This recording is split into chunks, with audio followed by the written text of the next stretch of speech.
Hello, guys. Today, we're going back to Somewhere in Time, a film where love felt frozen forever. But in real life, time rewrote everything. Some cast members disappeared from Hollywood completely. Some faced heartbreaking endings, and others lived through struggles no one ever saw coming. And when you see what they look like now, you may not even recognize them. Christopher Reeve as Richard Collier. Christopher Reeve was born on September 25, 1952 in New York City, USA. At 28 years old, he played Richard Collier, the obsessed playwright who transcends time for love, in Somewhere in Time. His performance brought a rare emotional depth to the film, turning a quiet romance into something haunting and unforgettable. Behind that sensitive portrayal was a personal life shaped by complicated relationships and emotional hesitation. Reeve's long relationship with Gay Exton resulted in 2 children, Matthew Reeve and Alexandra Reeve Givens, yet it ended despite years together, leaving him divided between responsibility and personal longing. He later found stability with Dana Morosini, whom he married in 1992 after undergoing therapy to confront his deep fear of commitment, a fear rooted in witnessing his parents' painful divorce. Their marriage became his emotional anchor, especially as his career expanded beyond Superman into more nuanced roles like The Bostonians and Street Smart. In 1995, everything changed in a single, devastating moment. A horse-riding accident shattered his cervical vertebrae, leaving him paralyzed from the neck down and dependent on a ventilator to breathe. The psychological impact was immediate and brutal. Reeve initially believed his life was over and even considered letting himself die. But Dana's unwavering presence, combined with his own disciplined mindset, transformed that despair into determination. He endured years of intense rehabilitation, grueling physical therapy, and experimental treatments, slowly regaining limited sensation and movement while becoming a global advocate for spinal cord research. Christopher Reeve passed away on October 10, 2004, at the age of 52 due to heart failure, after nearly a decade of medical complications following his injury, and was laid to rest in New York. At the time of his death, his net worth was estimated at around $10 million, much of which had been consumed by the extraordinary cost of his long-term care. Jane Seymour, as Elise McKenna. Jane Seymour was born on February 15, 1951, in London, England. At 29 years old, she played Elise McKenna, the timeless actress whose love defies reality, in Somewhere in Time. Her performance gave the film its emotional soul, elevating it into a lasting romantic classic. Her personal life, however, was marked by repeated heartbreak and instability. Seymour went through 4 marriages, including unions with Michael Attenborough, Jeffrey Planer, David Flynn, and James Keach, each ending in divorce and leaving emotional and financial scars. Her marriage to David Flynn nearly destroyed her financially when she became entangled in risky real estate investments, pushing her close to bankruptcy and forcing her to accept roles out of necessity rather than choice. Even as she later achieved major success with Dr. Quinn, Medicine Woman, her private life remained fragile, shaped by betrayal, pressure, and the constant need to rebuild. Beyond emotional struggles, Seymour also faced serious physical challenges. In 1988, she nearly died from anaphylactic shock on set, an experience that forced her to confront her own mortality at the height of her career. Earlier, she had stepped away from acting after experiencing sexual harassment in the industry, choosing silence over confrontation at a time when speaking out could have ended her career. Yet she returned, reinventing herself not only as an actress, but also as an author and entrepreneur, building a parallel career through books and her open-heart jewelry collection. As of 2026, Jane Seymour is 75 years old and continues to work actively in entertainment, business, and philanthropy, while maintaining a relationship with musician John Zambetti. Her net worth is estimated at around $65 million, largely built through her diversified career beyond acting. But beneath that success lies a life defined not by stability, but by endurance. Teresa Wright as Laura Roberts. Teresa Wright was born on October 27, 1918, in New York City, USA. At 62 years old, she played Laura Roberts, the gentle mother who grounded the emotional mystery as Elise's caretaker and maternal figure in Somewhere in Time. Her quiet, controlled presence gave the story a sense of emotional truth that made its impossible premise feel believable. That warmth on screen was built on a life shaped by complicated choices and emotional strain. Wright's first marriage to writer Niven Bush lasted from 1942 to 1952 and brought 2 children, but the relationship became increasingly tense as her career demanded more of her time and independence. Her second marriage to playwright Robert Anderson in 1959 seemed more stable, yet it too ended in divorce in 1978, leaving behind a pattern of relationships that struggled under the weight of her professional life. But the most defining conflict was not romantic. It was professional. When she refused to comply with producer Samuel Goldwyn's strict publicity rules, rejecting staged appearances and invasive control over her image, she was labeled difficult, and her contract was abruptly terminated. That decision reshaped everything. Wright had entered Hollywood with extraordinary momentum, earning Academy Award nominations for her first 3 films and winning for Mrs. Miniver, while also delivering standout performances in The Pride of the Yankees and Alfred Hitchcock's Shadow of a Doubt. Yet after her fallout with Goldwyn, the opportunities shifted. She moved into television with projects like The Alfred Hitchcock Hour and The Love Boat, and returned to the stage, including Broadway productions such as Mary. The talent never disappeared, but the industry's response changed, forcing her to rebuild a career that had once seemed unstoppable. As the years passed, that earlier rupture remained a defining turning point. Wright continued working steadily, including roles in Death of a Salesman and later television appearances, but the sense of what might have been never fully disappeared. Her refusal to compromise gave her control over her dignity, but it also meant stepping away from the powerful studio system that had once elevated her. The contrast between early acclaim and later restraint became one of the most striking arcs of her life.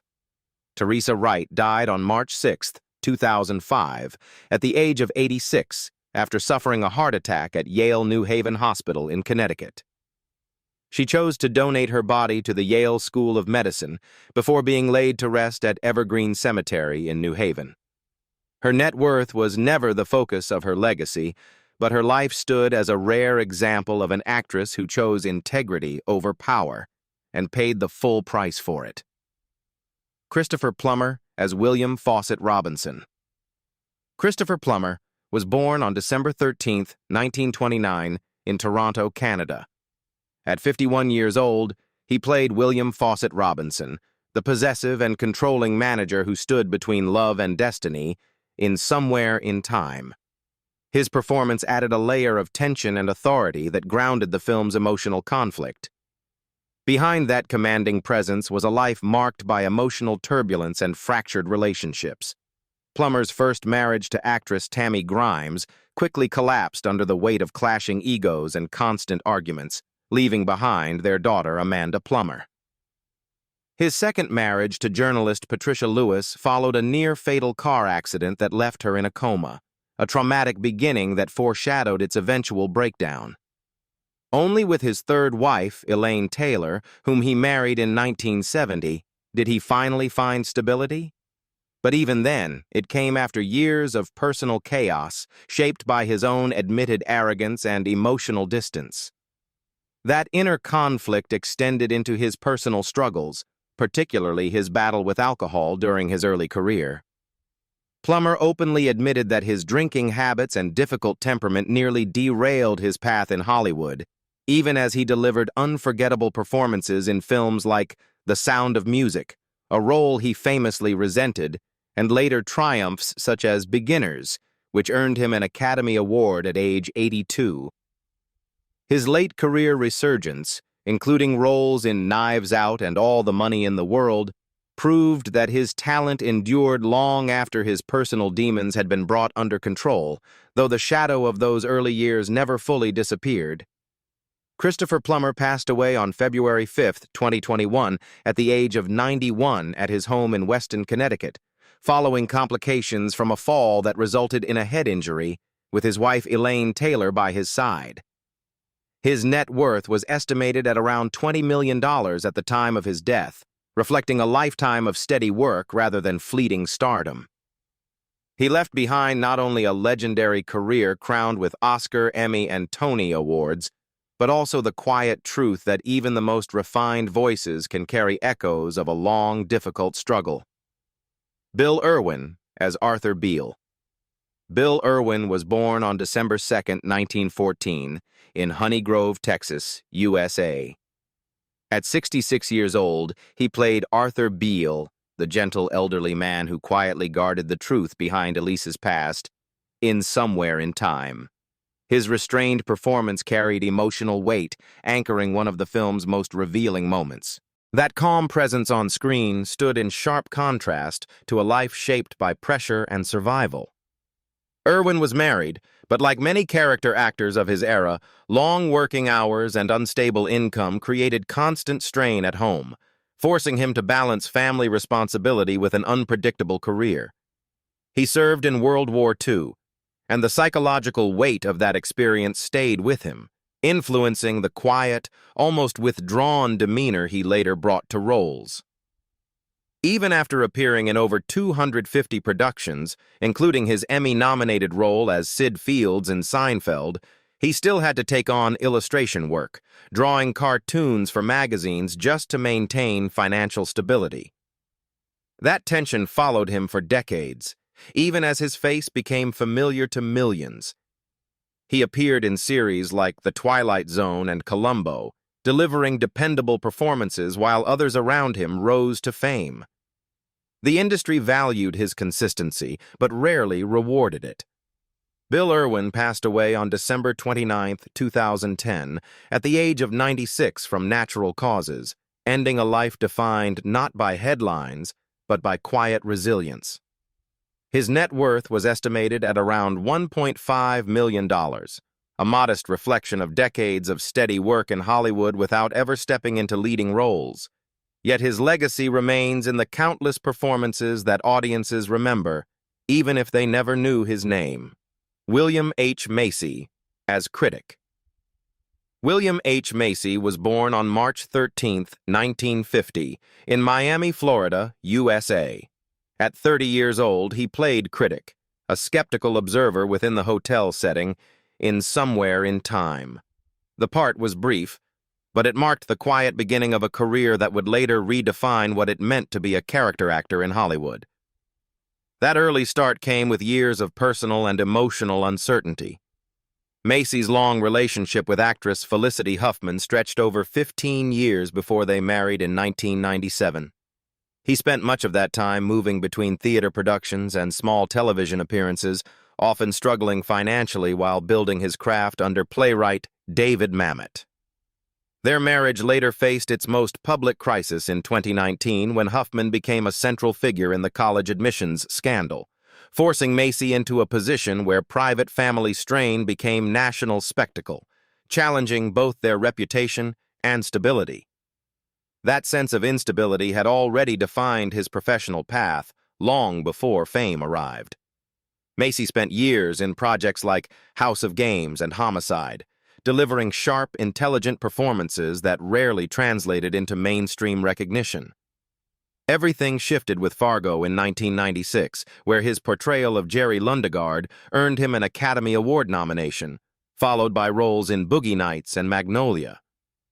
Yet even as success came, it brought a different kind of pressure, the risk of being confined to roles defined by desperation, failure, and emotional collapse, a pattern that seemed to follow him from one project to the next. That tension reached its peak with Shameless, where his portrayal of Frank Gallagher became both a career-defining triumph and a creative trap. The role brought widespread acclaim and long-term visibility, but it also tied his public image to addiction, chaos, and dysfunction over more than a decade. Even as he expanded into directing and producing, the shadow of that character remained, shaping how audiences and the industry continued to see him. As of 2026, William H. Macy is 76 years old and remains active in film and television, with recent work including Kingdom of the Planet of the Apes and The Running Man. His estimated net worth is around $45 million, reflecting a career built not on overnight success, but on decades of persistence, reinvention, and the ability to survive both professional limitation and personal scrutiny. George Voskovec as Dr. Gerard Finney. George Voskovec was born on June 19, 1905, in Sazava, Bohemia. At 75 years old, he played Dr. Gerard Finney, the composed doctor who tries to explain the impossible, in Somewhere in Time. His calm presence made the story feel real, even when everything else felt unreal. But behind that calm was a life that never stopped running from danger. Voskovec went through 3 marriages: Marie-Madeleine André Maine, Anne Gerlet, and finally Christiane McKeown. Yet stability never truly stayed with him because politics kept tearing his life apart. He fled his homeland twice, first from the Nazis, then from the communist regime, turning him into a permanent outsider. And just when he thought he had escaped, the United States detained him for 11 months at Ellis Island, suspecting him of political ties. Imagine that, an actor known for 12 Angry Men being treated like a threat, trapped, questioned, and stripped of certainty again. That pressure never left his body. Years of exile, suspicion, and constant displacement built up quietly until it showed in his health. He continued acting in films like The Spy Who Came In From the Cold, and later Somewhere in Time, but the strain was no longer invisible. By the time he reached his final years, his body had carried decades of tension that never truly resolved, a life lived under stress that never had a clean ending. George Voskovec died on July 1, 1981, at the age of 76 from a heart attack, just 1 year after Somewhere in Time was released. He died in California, far from the country he once called home, after a lifetime of running from one system to another. His financial legacy was survival, and the unsettling truth was his freedom. Edra Gale as Nettie. Edra Gale was born on July 16, 1921, in Chicago, Illinois, USA. At 59 years old, she played Nettie, a hotel staff member and housekeeper at the Grand Hotel, in Somewhere in Time. Though her role was brief, her striking presence added an unusual, almost unsettling texture to the film's atmosphere. That visibility hid a career shaped by limitation and contradiction. Edra Gale was never known for marriages or public relationships, but that silence reflected a life centered entirely on survival in an industry that rarely embraced her fully. Trained as an opera singer, she once pursued a serious musical path, even performing in Rome, before being discovered by Federico Fellini and cast as Saragina in 8½. Instead of opening doors, it narrowed them. She moved into films like What's New Pussycat and The Graduate, yet repeatedly found herself cast in exaggerated or marginal roles, her talent overshadowed by how she was perceived rather than what she could do. That pattern followed her relentlessly. Even as she continued working through the 1960s and 1970s in films such as Alex and the Gypsy and The Desperate Mission, the roles became smaller, often reduced to brief appearances that relied more on her physicality than her training. The gap between her operatic ability and the parts she was offered created a quiet but constant frustration. Over time, the pressure of being overlooked, combined with the instability of irregular work, shaped a life that demanded endurance without reward. That strain deepened in her later years as opportunities slowed and the industry moved on. After Somewhere in Time in 1980, her appearances became increasingly rare, marking the gradual end of a career that had never fully reached its potential. Edra Gale passed away on May 13, 2001, at the age of 79 in Deming, New Mexico, due to complications following a stroke. She died far from the international stages she once dreamed of conquering, leaving behind a life defined not by fame or fortune, but by persistence in the face of limitation. Susan French as older Elise McKenna. Susan French was born on January 23, 1912 in Los Angeles, California, USA. At 69 years old, she played older Elise McKenna, the aged version of Elise, a once radiant woman now trapped between memory and time, in Somewhere in Time. Her fragile performance delivered the film's most painful truth, where love finally collides with reality. That emotional depth echoed a personal life marked by instability. Susan French went through 2 marriages, both ending in divorce, leaving her without lasting emotional grounding. While Hollywood celebrated rising stars, she remained in supporting roles, moving quietly through productions without the security that fame could bring. She appeared in films like Jaws 2 and later House, often cast as elderly figures carrying warmth or quiet sorrow. But behind those roles was a working actress constantly navigating financial uncertainty and emotional isolation. The lack of recognition was not due to lack of talent, but because she existed in a system that rarely elevated performers like her. That pressure extended into her later years, as the industry shifted and opportunities narrowed. French adapted by moving across television and film, appearing in series like Cagney and Lacey and L.A. Law, while also taking roles in The Executioner's Song and Flatliners. Even as her screen time became smaller, she continued working with discipline, carrying decades of experience into every appearance. That persistence defined her final chapter. She continued acting into the 1990s, including her last film role in Fist of the North Star, 1995, proving a commitment to her craft that outlasted changing trends and fading visibility. While others stepped away, she remained, quietly contributing to projects that relied on her reliability rather than her name. Susan French died on April 6, 2003, at the age of 91 from natural causes in Santa Monica, California. Her career never revolved around wealth or headlines, but around endurance. And while her net worth remained modest, her legacy lived in the subtle human moments she brought to the screen. Pat Billingsley, as Professor. Pat Billingsley was born on May 3, 1925 in Sioux Falls, South Dakota, USA. At 55 years old, he played Professor, the academic figure who briefly interacts with Richard Collier and represents the world of logic and science, in Somewhere in Time.